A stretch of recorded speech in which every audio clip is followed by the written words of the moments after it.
नमस्कार साथियों, कैसे हो? मस्त होंगे, जबरदस्त होंगे। जीडीएस की भर्ती आ गई है, सबको पता है। लगभग लोगों ने फॉर्म भी भर दिया होगा। आवेदन की अंतिम तिथि 5 अगस्त है और ये भर्ती 10th बेस पे होती है, यानी 10वीं की मार्कशीट के आधार पर होती है और 10th में जो परसेंट है ना, उसके आधार पर ये भर्ती होती है। आप सबको पता है ये बात। फिर गुरुजी आप वीडियो क्यों लेके आए हो?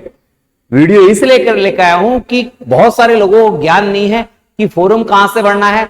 तो 6 से 8 तारीख के बीच जो अपडेट वाली जगह आएगी, उसमें आप इस चीजों को अपडेट करवाने की कोशिश करना।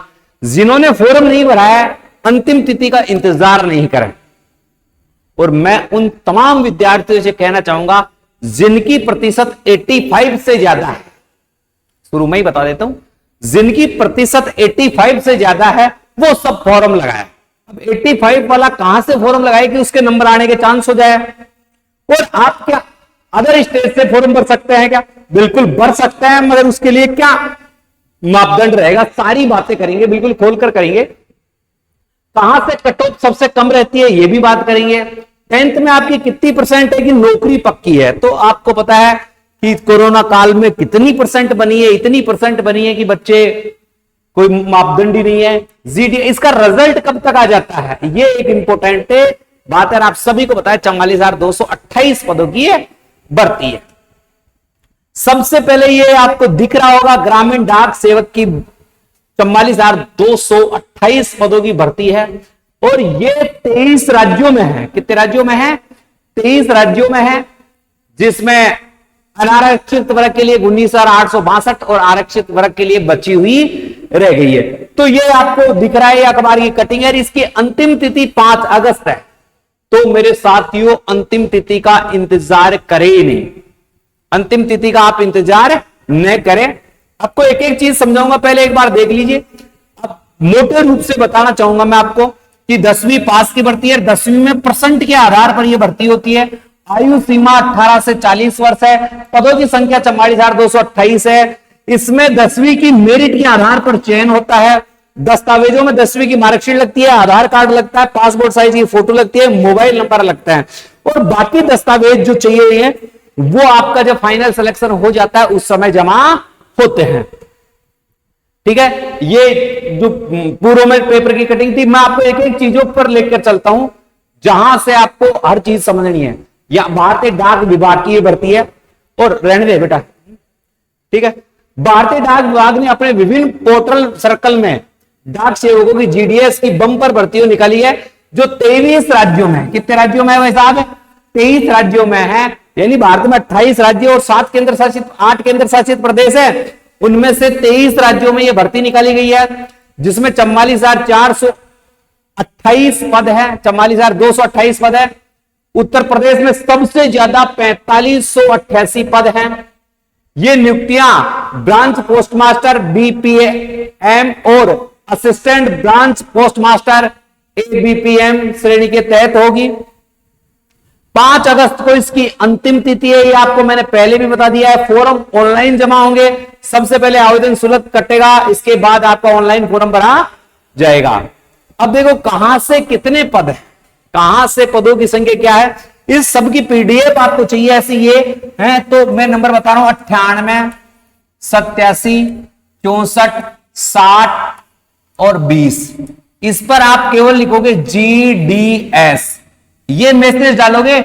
ये मैसेज डालते आपके पास है लिंक जाएगा एक, उस लिंक में आप टेलीग्राम को ज्वाइन कर लेना भाई। टेलीग्राम को जो पढ़ने वाले बच्चे हैं उनके लिए बहुत फायदेमंद रहेगा और ये सारी पीडीएफ आपको वहां पर मिल जाएगी। सबसे ज्यादा पदों की संख्या है वो उत्तर प्रदेश में है, 4588 पद हैं। और राजस्थान की बात करें, देखो राजस्थान में पदों की बात करें तो राजस्थान में 2700 पद है, 2719 पद हैं राजस्थान में। ऐसे ही आप देखो बिहार में 2558 पद है। ये आप पदों को देख सकते हो। 4000 मध्य प्रदेश में भाई साहब 4000, दूसरे नंबर पर मध्य प्रदेश में 4000 पदों की संख्या है। महाराष्ट्र में देखी जाए तो 3100 पदों की संख्या है और पश्चिमी बंगाल में देखा जाए तो 2543 पद है। अब गुरुजी हम किस राज्य से फॉर्म भरे? तो देखो फॉर्म भरने वाले जो बच्चे हैं उनके लिए सबसे बड़ा मापदंड क्या है वो 10वीं पास होना चाहिए, और जहां से वो फॉर्म भर रहा है, जहां से वो फॉर्म भर रहा है उस राज्य की स्थानीय भाषा का उसे ज्ञान होना जरूरी है। जैसे आप बंगाल से भर रहे हो तो आपको बंगाली आनी चाहिए, गुजरात से भर रहे हो तो आपको गुजराती आनी चाहिए, बिहार से भर रहे हो तो आपको बिहारी आनी चाहिए, और कोई राज्य है जैसे जम्मू कश्मीर है तो आपको उर्दू का भी थोड़ा बहुत ज्ञान होना, कर्नाटक से केरल भाषा, तमिल भाषा का, उड़ीसा में ओडिस भाषा का, तेलंगाना में, इनमें जो राज्यों में जो भाषा है उसका आपको ज्ञान होना चाहिए। अब राजस्थान में गुरुजी कौन सी भाषा है, तो हिंदी भाषा का, राजस्थान में दिल्ली में जैसे हिंदी भाषा का ज्ञान है तो वो भर सकता है। योग्यता क्या है, मान्यता प्राप्त बोर्ड संस्था से 10वीं उत्तीर्ण या समकक्ष योग्यता हो, गणित व अंग्रेजी विषय में पास होना अनिवार्य है, इनमें ग्री सीरीज नहीं होना चाहिए। जिस पोस्टल सर्किल में आवेदन करना चाहते हो वहां तो स्थानीय भाषा में कि 10वीं तक की पढ़ाई की हो, यानी आपको जैसे गुजरात से पढ़ रहे हो तो 10वीं की में अगर गुजराती चल रही है तो वो होनी चाहिए आपके पास। तो इसका मतलब आप ये है, आप जिस राज्य के हैं उसी राज्य में आप फॉर्म भर दे, या फिर हिंदी आपको सबको आती है तो हिंदी भाषाई राज्यों में आप इन फॉर्मों को भरे सकते हैं। स्थानीय भाषा की जानकारी होना जरूरी है। बेसिक कंप्यूटर आना चाहिए, साइकिल चलानी आनी चाहिए, क्योंकि आप डाक बांटने जाओगे तो आपको साइकिल चलानी आनी चाहिए।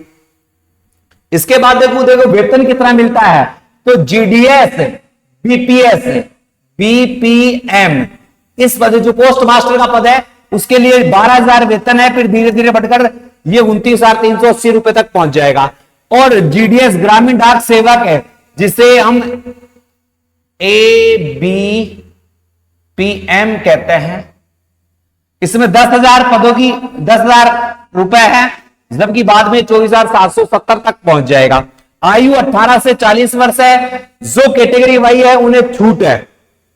अधिकतम आयु सीमा में एससी एसटी को 5 वर्ष की छूट है, ओबीसी को 3 वर्ष की छूट है, और दिव्यांगन विकलांग को 10 वर्ष तक की छूट का प्रावधान किया गया है।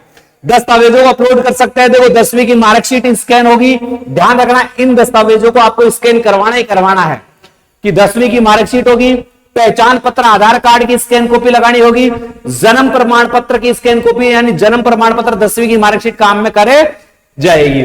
जाति प्रमाण पत्र यदि आपके लागू होता है तो जाति प्रमाण पत्र लगाना है। स्कैन किया हुआ पासपोर्ट साइज का फोटो आपके पास होना चाहिए, जिसका बैकग्राउंड हल्का होना चाहिए। जिसका बैकग्राउंड क्या होना चाहिए, हल्का होना चाहिए। अभ्यर्थी स्कैन किए हुए हस्ताक्षर भी चाहिए। ये चीज आप स्कैन करें।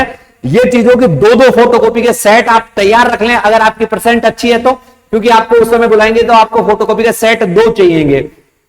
और ये सारे दस्तावेज ओरिजिनल उस समय चाहिए जब आपके डॉक्यूमेंट्स वेरिफिकेशन होगी। आवेदन प्रक्रिया क्या है, सबसे पहले ये आवेदन प्रक्रिया मित्र पर जाओगे तो आपको बिल्कुल वो भर देगा, इसमें कोई दिक्कत वाली बात नहीं है। वो ये सारी आवेदन प्रक्रिया से है, जुड़ी हुई है, तो आप इससे भर सकते हो। अब क्या, अगर अब व्यक्तिगत शैक्षणिक योग्यता और अनुभव से जुड़ी जानकारी दर्ज करें। इसमें जो भी है सिग्नेचर साइज अधिकतम 50, ये जो बातें मैंने बताई है वही है, मगर इनमें ज्यादा ध्यान देने की बात नहीं है, क्योंकि आप ई मित्र पर जाकर भरवाते हो तो ई मित्र वाला आपको बहुत अच्छे से ये फॉर्म भर देता है। चयन प्रक्रिया क्या होगी, ऑनलाइन जमा आवेदन के आधार पर मेरिट लिस्ट, यानी 10वीं की मार्कशीट के आधार पर, आपके अंकों के आधार पर आपको क्या किया जाएगा, अंक दिया जाएगा। आपका परसेंट 95 से निकाला जाएगा, 9.5 से। आपका 9.5 है, जैसे आपके 100 में से 100 नंबर है, 100 में से 100 नंबर है किसी विषय में, तो आपको है ना 9.5 अंक दिए जाएंगे। आपके 90 नंबर है, 90 अंक है, तो आपके 9.5 में से प्रतिशत बनेगा, इसमें से प्रतिशत बनेगा कि आपकी कितनी प्रतिशत बनती है। जैसे आपके 80 नंबर है तो 9.5 में से आपका प्रतिशत बनेगा, फिर इसके आधार पर आपकी मेरिट तैयार होगी, यानी अधिकतम 9.5 से ये तैयार होता है। आवेदन शुल्क 100 रुपए लगते हैं। एससी एसटी वर्ग, दिव्यांगजन, महिलाओं के लिए कोई शुल्क नहीं है। शुल्क भुगतान का डेबिट कार्ड, क्रेडिट कार्ड, वो नेट बैंकिंग कैसे भी कर सकते हैं। अन्य जरूरी शर्तें क्या है, चयनित होने पर अभ्यर्थी के लिए यह जरूरी होगा कि वह तय समय के अंदर संबंधित ब्रांच पोस्ट ऑफिस वाले गांव में रहने का प्रमाण पत्र प्रस्तुत करें। ठीक है, यानी आपकी ड्यूटी वहां जहां आ गई है वहां आपको रहना पड़ेगा। तो वहां का आपको क्या है, जो एग्रीमेंट प्रस्तुत करना पड़ेगा कि मैं यहां रह रहा हूं। आय का स्रोत, चयनित अभ्यर्थियों को यह प्रमाण देना होगा कि उसके पास आय का एक और स्रोत है, यानी वह आजीविका के लिए डाक विभाग से मिलने वाले वेतन पर निर्भर नहीं है। यह प्रमाण पत्र 30 दिनों के अंदर देना होगा। ये भाई ये कहता है भाई साहब हम 10,000 रुपए में आपको नौकरी दे रहे हैं, तो 10,000 में तो आपका भरण पोषण होगा नहीं, तो आपकी आमदनी का और भी कोई स्रोत होना चाहिए जिसे दोनों को मिलाकर, क्योंकि ये नौकरी 4 घंटे की है। फिर पड़े पड़े क्या करोगे हैं? अगर अतिरिक्त टाइम होता है तो उसके 2,000 पर घंटे के हिसाब से आपको अलग मिलेंगे। ठीक है, ब्रांच पोस्ट ऑफिस के लिए स्थान का चयन करें और आप जहां नौकरी करना चाहते हैं, जैसे आपने राजस्थान से भर दिया तो राजस्थान में फिर आपको नंबर आता है, तो उसमें 30 दिनों के अंदर अंदर भरकर उसका देना पड़ेगा। फर्जी मार्कशीट वाले इन चीजों से सावधान रहें, क्योंकि उनको दिक्कत हो सकती है, क्योंकि आजकल पता है सरकारें कितनी सख्त चल रही है, कितनी जबरदस्त चल रही है और कितने मापदंड इसमें हो रहे हैं। तो मैंने ये सारी जानकारी दे दी। अब भाई साहब आप कहोगे गुरुजी आपने ये नहीं बताया कि किन जगहों से कट ऑफ सबसे कम रहती है। तो भाई कट ऑफ लगभग सब जगह से सामान्य कट ऑफ रहती है, क्योंकि कोरोना काल में सबका ही परसेंट बहुत हाई रहता है, मगर जहां तक होता है 90+ वाले हैं, बहुत सारी जगह से सिलेक्शन ले लेते हैं, मगर जैसे यूपी है, राजस्थान है, हरियाणा है, दिल्ली है, इन जगहों में मेरिट 95+ जाती है, 95+ आती है, जबकि सिक्किम इधर थोड़ी मेरिट कम जाती है कि यहां लोग जीडीएस में जिज्ञासा कम रखते हैं। तो मैं ये कहता हूं 95 जिसके ऊपर है उसका सिलेक्शन लगभग चांस रहता है, इससे नीचे वाले का चांस बहुत कम रहता है। ये रिजल्ट कब आएगा? तो आपकी देखो 5 अगस्त है, 5 अगस्त फॉर्म की लास्ट डेट है, तो आपका रिजल्ट है ना सितंबर के महीने में, सितंबर के महीने में आपका रिजल्ट आ जाएगा है, और आपकी ज्वाइनिंग भी सितंबर के महीने में ही हो जाएगी। सितंबर के महीने में आपका ज्वाइनिंग हो जाएगा कि 20-25 दिन बाद में आपका रिजल्ट आना चालू हो जाता है। ये पदों की संख्या है। जानकारी अच्छी लगी, वीडियो अच्छी लगी तो वीडियो को शेयर कर दे और चैनल को सब्सक्राइब कर दे। 5 तारीख को जीडीएस की एक बहुत अच्छी वीडियो लेकर आऊंगा जिसमें बताऊंगा कि किस दिन एग्जैक्ट रिजल्ट आएगा और क्या रहेगी परसेंट। तो आप चैनल को सब्सक्राइब कर लें, वीडियो को शेयर करें। जय हिंद, जय भारत।